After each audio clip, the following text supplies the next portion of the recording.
Tonight, the information superhighway and one of its main thoroughfares, an online network called Internet. Picture the world before the internet. Life was completely different in so many ways. Instant access to a world of information, not a thing. Instant video communication with any of your loved ones, not a thing. Some people doubted its future potential. Internet navigation on a PC? To be honest, we don't buy it. Yes, I know all they talk about is this future technology, internet. Yeah, but it will never really transfer outside the world of academia. It will, by and large, always remain a university tool. But others imagined the ways in which it could be amazing in the progress of our society. They bet on the future, and they built tools or platforms dedicated to the internet. And now, well, they run the world. Google has become the word for searching the internet. Now, Amazon's got 300 million customers in 200 plus countries. So here we stand, at the edge of another potentially explosive technology, XR. The benefits to the world could be immeasurable. You could have doctors operate from across the world with a VR headset on. You could connect with loved ones anywhere in the world by placing yourself in their living room. You could experience movies in 360 degrees. The incredible possibilities are endless. And just like before, a few people that choose to take a risk early on will very likely run the virtual world of the future. Mark Zuckerberg and his newly re-established megacorporation Meta know this very well, which is exactly why they've put together a sophisticated plan to seize the entire industry and starve out any competitors. If they have their way, Meta and the Metaverse will be synonymous. But how could a company with such a tainted image make a recovery and thrive in a future world? Well, when the company is as conniving as Meta, you better believe they have a few tricks up their sleeve.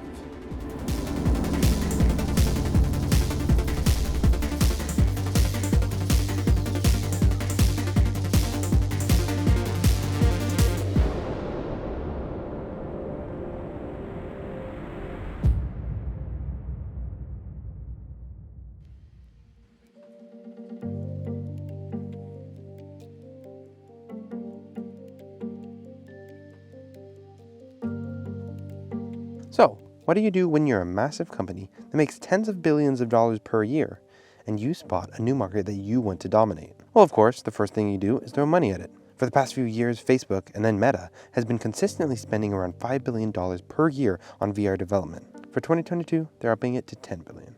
But simply throwing money at the research and development of a product doesn't always mean you'll end up on top. When there's other innovators in the market, there's always a risk that one of them will outperform your technology in one way or another. So Meta isn't letting that happen either. How, you might ask? Well, they're simply buying up all of the competition. With a steady groundwork of development underway, Meta is really able to stand out with advancement of their product.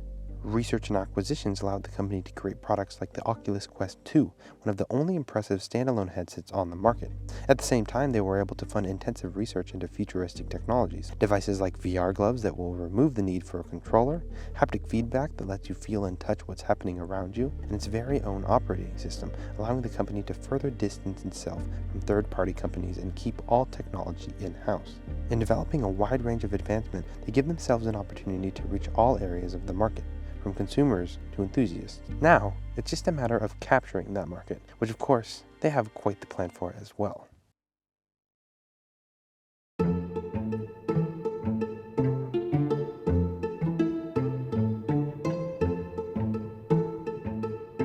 The first and most important step of acquiring a large amount of consumers is to change your name.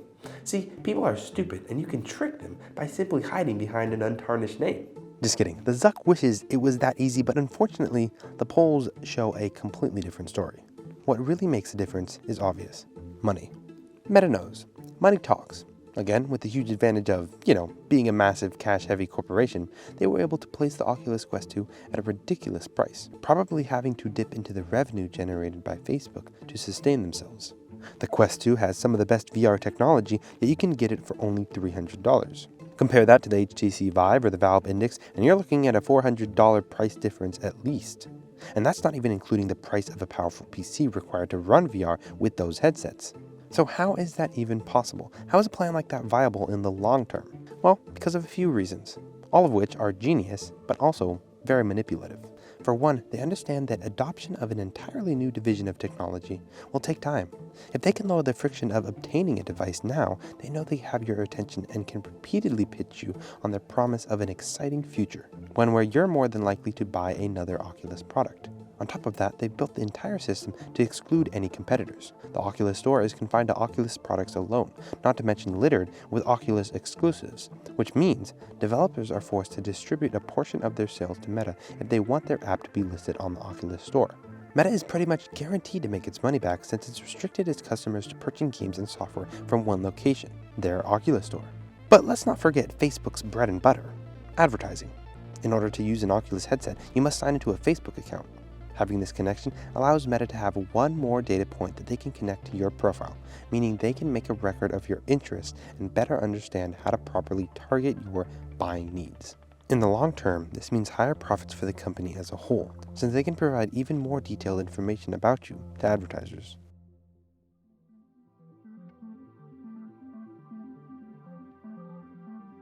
Finally, Meta's plan to control the metaverse is falling into place. They've got the users, now all they need to do is acquire the developers and engineers. Which actually goes hand in hand, right? Meta's got all of the market consumers from the last step, so all they have to do is entice developers by showing them the large user base they've developed. Any struggling developers will salivate at the possibility of such a huge payout that they might receive if they create games for Oculus. For an even better shot at recognition, they can enter into a contract to only create games for the Oculus Store in return for more promotion from Oculus themselves. Eventually, this system develops into a positive feedback loop, where a large user base encourages more and more developers to create for Oculus, which means more and more games available on Oculus, which means more and more users decide to buy an Oculus headset, and so on and so on and so on. And once Meta's network of developers has grown to such an extent, they can use the system as a funnel to source the best developers and engineers willing to help them construct their version of the metaverse. Given that their influence will be so massive, extending through direct consumers as well as through Oculus developers, it will be incredibly easy to become one, if not the only, dominant metaverse in the XR world.